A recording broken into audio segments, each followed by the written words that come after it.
Oui, les hommes de la sécurité du président ont immédiatement interpellé deux personnes. On sait qu'il y a l'auteur, bien sûr, de ce geste envers Emmanuel Macron. Et pour ce qui est de la seconde personne interpellée, pour l'instant, on n'a pas de précision sur son identité ni sur son profil.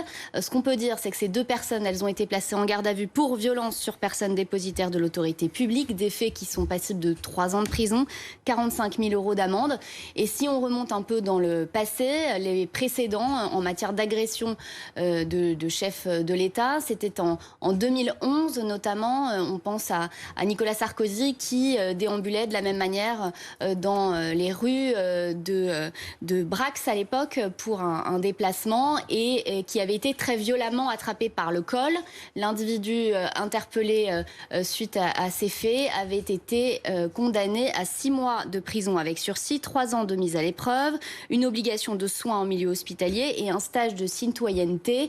Les faits sont qualifiés de graves par le parquet. Le ministère public à l'époque avait requis de la prison ferme à l'encontre de cette personne-là, en précisant que la base de la démocratie, c'est le respect et l'absence de violence physique. C'est un enjeu démocratique que vous avez mis en péril, avait-il lancé à l'auteur des faits à cette époque-là.